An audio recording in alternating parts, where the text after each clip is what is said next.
gis nañ bi Macky Sall ne du ma bokk nga félicité ko ci réseaux sociaux yi. waaw gis naa sax gars yi di la song noonu. naan lu tax nga koy félicité. waaw dëgg la mais c'est vrai il fallait que ma def ko parce que je sais que président amoon na benn pression bu mag boo xam ne ça venait d'abord ci camp bu ci ay mbokkam ñoo ko njëkk ne bu ko def. Sampal sa ndënd donc je pense que am na courage pour de refuser bien que la constitution est claire ci man constitution bi leer na nul ne peut faire 2 mandats te man dama gëm ne moom moo ko bindalu ci constitution bi donc mënul def plus de 2 mandats consécutifs moom moo ko bindalu respecté na parole am amoon na pression bu mag loolu moo tax ma félicité ko nu mu nangoo respecter parole am code d'honneur am comme il le dit et aussi bu nanguwul pression de son camp donc franchement il fallait le féliciter pour ça et féliciter aussi peuple sénégalais pour parce que ñoom ñëpp a taxaw et c'est ça qui est beau dans la démocratie sénégalaise yàgg na fi nekk te loolu du mës a changer Sénégal nag wane na encore une fois mëninam en montrant que fii dëkku démocratie la te démocratie c'est aussi benn exercice boo xam ne du mës a jeex ci tabax bi du mës a jeex donc chaque fois dañ koy mottali. On a remarqué que depuis le début du débat yow prudence nga ci doon demee. waaw prudence laa ci doon demee prudence boobu foo ko jëlee woon. non parce que mosoo bokk ci ñi nga xamante ne dañ doon naan non moom il a l'intention de faire une 3e candidature. ce que je disais ci sama interview yëpp c'était que man dama gëm ne ku bindalu ku def lu ku nangu investir ci référendum nangu bind ne moom du ko def jusqu'à preuve du contraire dama gëm ne du ko def et puis amoon naa chance waxtaan ak ñu bëri autour de lui aussi des gens sincère yoo xam ne gëmoon nañ ne du ko def donc à un moment je me suis dit écoute il faut lui accorder le bénéfice du doute bien que jusqu'à la veille sama xel ñaawoon na quand il a reçu tous les maires sama xel ñaawoon na loolu je me suis dit non lii yëpp doo ko def et puis bañ a dem. non waa ji kay carte kat la quoi. non mais ndaanaan la jaxase xel yi. non mais man laa tàppal naa ko grade super ndaanaan international. mais nee nañ affaire yi des na bokkul léegi problème 3e mandat réglé na. waaye opposition bi ñi nekk ci kaso bi ak ñu ne ku ci mel ni Ousmane Sonko boo sàkkantul du mën a bokk ci élection yi beneen chantier ngi noonu ci ñi nga xam ni ñoom ñooy opposition bi ak yenn ci mbootaayu société civile. non en fait chantier yi bëgg nañ y a d'abord ñi ñàkk seen bakken il faudrait quand même mu am justice d'abord pour tous ces gens-là am na ay anonymes kenn xamu leen musul am justice et si on remonte ba Mamadou Diop en 2011-12, il n'y a pas de justice. Les gens meurent pour la politique, pour la démocratie tombe. Te du am justice. Donc tous ces gens-là qui sont morts déjà, avant de parler de ceux qui sont en prison, il faut qu'il y ait une vraie justice. Ñi nekk aussi dans les prisons pour des raisons politiques et des raisons d'expression, de liberté d'expression aussi, à un moment, il faudrait qu'il y ait une justice équitable. Et bu ñu nekkee aussi dans une dynamique de paix ba sañ waxtaane ka Khalifa Sall waxtaane kaaw Karim Wade je pense que war nañ am sañ-sañ toujours dans la même dynamique de paix waxtaane kaaw Ousmane Sonko parce que ñu bañ ko ñu bëgg ko Ousmane Sonko fait partie du problème donc pour man il fait partie de la solution nañ ko nangu aussi teg ci table bi. mais teg ko ci table boobu est-ce que moment dialogue national bi c'était pas le moment opportun pour teg ko ci table bi waaye gis nañ ni ñoom Ousmane Sonko ña nga xamante ne ñoom la àndal ñoom dañoo gedd waxtaan woowu dialogue national boobu. waaw je pense que dañu gedd ak ñi nga xamante ne ñoo di waa PDS. oui dañoo demoon wuy ji. loolu c'était une plateforme pour waxtaan mais est-ce que condition de cadre de confiance amoon na je pense que cadre de confiance amuloon donc ñoom at du moom kese moom at tout son groupe ils ont dit que bokkuñu ci waxtaan bi parce que wóoluwuñu waxtaan bi on peut les comprendre ce sont des opposants un opposant par essence s'oppose donc ils se sont opposés mais je pense que am na ay bonne volonté yoo xam ne ñu ngi teg ay cadre de waxtaan je pense que Sénégal dañu toll ci waxtaan parce que mënuñu nekk aussi dans une culture de la violence dans une culture de défiance tout le temps il faut à un moment ñu waxtaane yenn questions yi c'était une occasion plateforme la woon pour waxtaan c'est vrai mais war na mën a am yeneen plateforme ak yeneen bonne volonté yuy continuer prôner waxtaan et surtout prôner la paix parce que dañu dem ba à un moment parler de paix dans ce pays-là c'était synonyme de faiblesse da ngay wax jàmm ñu ne la non yow fake nga yow da ngay daw wax ci xam nga ban jàmm nu ñu taal dëkk bi non et ça venait des deux camps le jour où le président bu mu ne du dem tu voyais des gens du pouvoir qui étaient tristes tu voyais des gens de l'opposition qui étaient tristes dafa mel ni tout le monde voulait dëkk bi tàkk donc c'est pour ça qu'il faut féliciter toutes les manifestations de la paix toutes les volontés de la paix d'où que ça vienne. Problème yu mel nii nag dafa bëri Afrique est-ce que ce projet bi tudd quand on refuse on dit non sóoraale ngeen question yu mel nii démocratie liberté gouvernance peut-être et cetera. waaw ñun ñu ngi ci benn kuréel boo xam ne on fait une campagne internationale pour la limitation des mandats à deux loolu moo tax ñu d'ailleurs ñu naroon fi def benn concert ñu interdire ñu ko. Ali Bongo rëcc na leen moom dem na candidat la. non Ali Bongo. constitution Gabon nag moo ni amul. voilà mandat yi moom duñ ko limité ñoom dem nañ seen assemblée nationale ñu voté benn affaire bu bees donc il peut être président à vie. donc ça c'est le cas du Gabon mënuma ci sori xam naa peut-être même quelques mois après su wàccee liggéey il pourra continuer d'être président mais ça c'est leur problème mais ñun pour le moment on a ce problème-là ici déjà on a commencé à trouver une solution il faut applaudir et féliciter. mais Macky Sall réglé na problème mandat yi Sénégal. mais oui loolu moo tax ñu koy féliciter tu vois quand c'est pas bon ñooy njëkk a génn di casse di clash quand c'est bien aussi on le dit. Et on apprécie à juste titre. Expliquez-nous projet quand on refuse on dit non. Quand on refuse on dit non déjà da ngay tu remontes ba Samori Touré bañkat yi comment naka laa ko mën a traduire en wolof ku sañ bañ sañ ne maa bañ wala. kon nekkatul ku sañ bañ sañ nangu. non soo bañee da ngay ne maa bañ xam nga soo da ngay ne voilà. Bref voilà non et c'est un projet boo xam ne ça me tient à cœur c'est 12 titres boo xam ne. c'est album la. mais am na yenn lu ci laxasu. non amul dagalu ci laxasu. expo photo tout ça voilà am na expo photo am na benn film court métrage boo xam ne ñu ngi koy commencer di ko promouvoir un peu partout boo xam ne on a mis la situation de l'esclavage mais def ko à l'envers donc film la boo xam ne déjà ci clip bi am na des extraits du film il est déjà disponible le clip.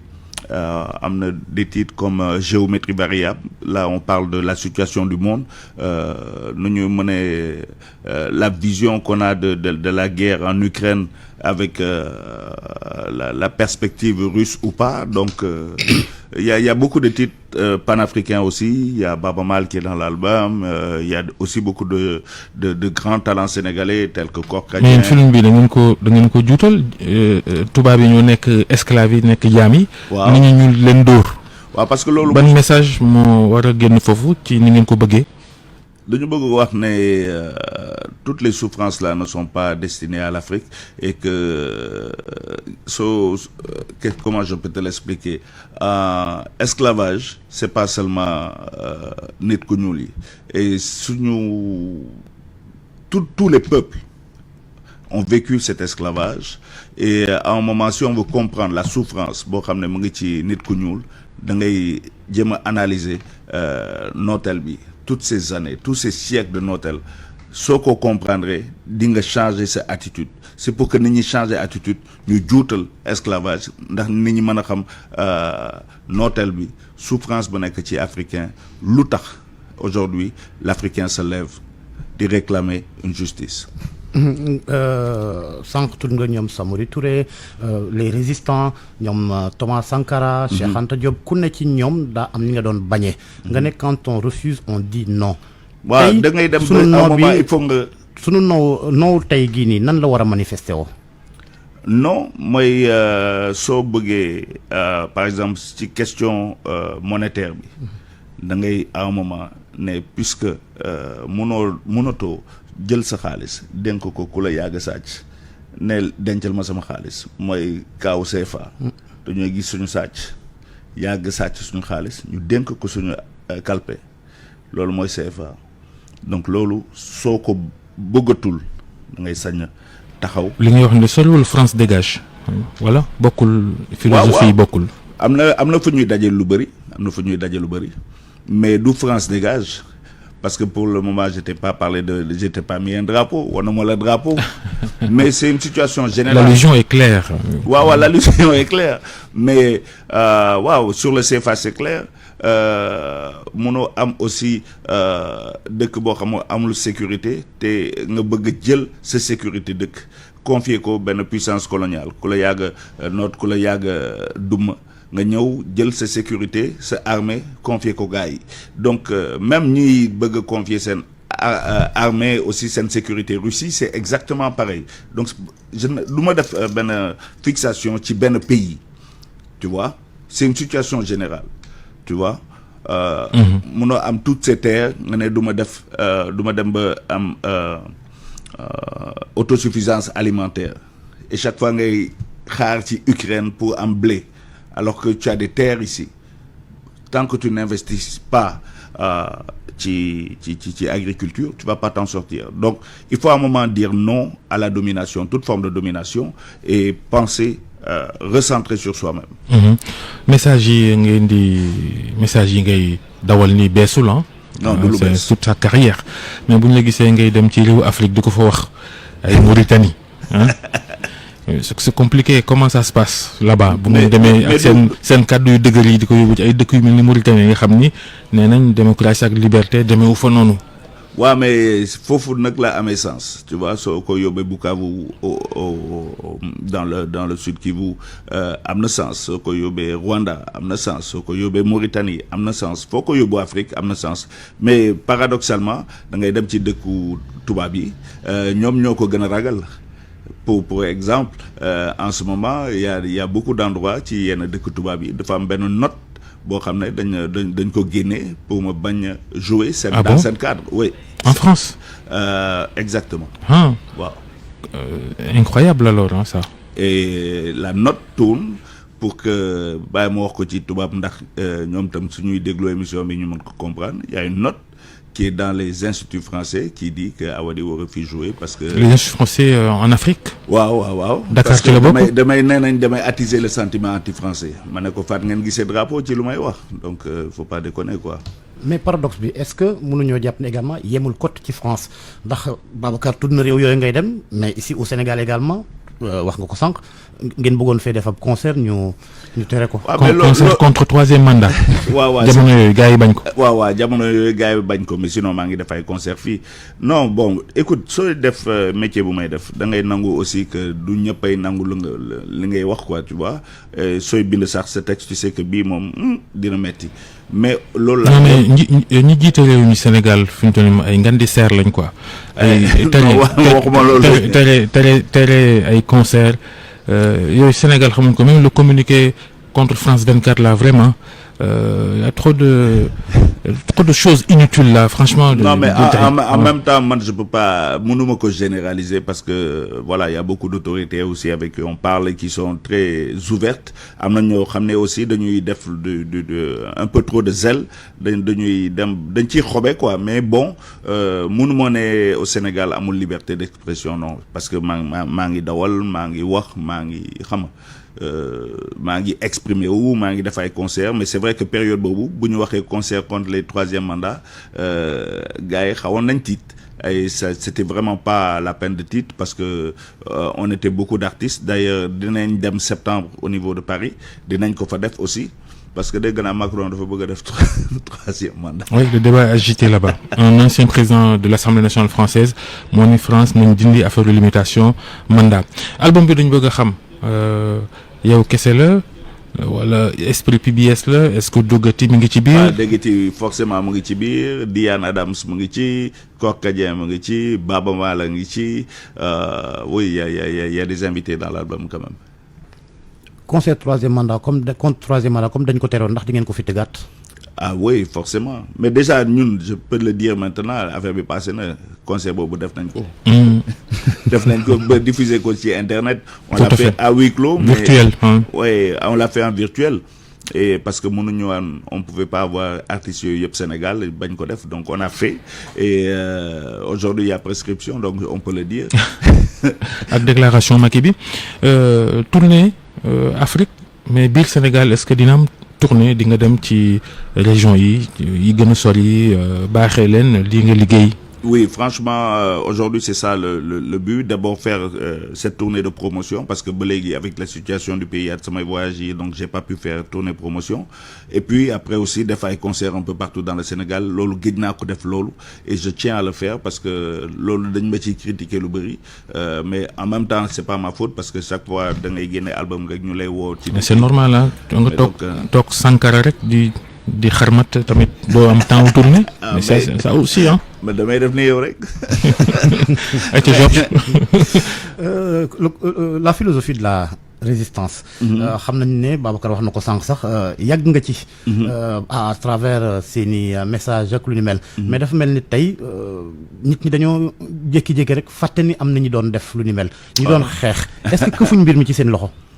Non, mais le continuation. Moomel ko keneen moomel ko ay woy politique. Ouais, mais c'est normal. Le processus naturel là. ngay commencer benn affaire ñeneen jël ñeneen continuer et puis aussi ñeneen soo leen partager même idée ñu koy défendre au devant de la scène aussi da ngay sant yàlla ça veut dire que li nga wax am na impact am na ñoo xam ne dañu adopter ligne boobu di ko développer avec leur sensibilité donc loolu dañ ciy sant yàlla. Seulement waruñu exiger également la paternité de cela. Non amul paternité ñun de exiger wuñu paternité ku mu neex jël parce que ñun aussi commencé wuñu ko te duñ ko mujjee donc il a fallu que ay Sankara existé ay Kwame Nkrumah existé ay Cheikh Anta Diop existé pour que ñun ñu mën a exister donc c'est vrai qu'après nous ñeneen aussi vont continuer et puis bon man je ne me mets pas à leur niveau mais ce genre idée yooyu on n'est pas les premiers on sera pas les derniers. ci ñi nga xam ne ñoo doon bañ tubaab yi noot nit ku ñuul ñuy tudd Samori tudd ñeneen ñi mais ñoom Sëñ Touba xanaa bokkuñ ci taxawaay bi. Mais bien sûr, Sëñ Touba c'est un résistant, c'est clair. Mais man j'essaie de ne pas trop mêler la religion à la chose publique parce que la religion xam nga dafa intime. ku nekkaat sa gëm-gëm donc loolu bugguma ko foowee ñemewuma ko foowee xam nga ñemewuma ko commercialiser. amu fit boobu. Culture bi de façon générale c'est la dernière question 10 secondes 20 gouvernement bi état Sénégal moo war a gën a yokk loxoom wala artistes yi ñoo war a jéem a diversifier li ñuy def ngir mën cee génn. C'est un peu de tout, c'est un peu de tout. Il faudrait que artistes yi aussi aient plus d'ouverture parce que et qu'ils comprennent que le monde ne s'arrête pas au Sénégal et donc dans suñu création yi ñu yokk ci ay salañ de telle sorte que ñu mën consommer musique sénégalaise un peu partout dans le monde mais à un niveau qui peut boo xam ne dinañ mën rivaliser peut-être avec le Nigeria. jërëjëf Didier Awadi artiste compositeur réalisateur sa projet bu bees bi album bi ak yi ngi ci laxas yëpp album bi mi ngi tudd Quand on refuse on dit non jërëjëf Georges jërëjëf Soxna Naata. Merci. Vous avez besoin de caution sur des marchés publics.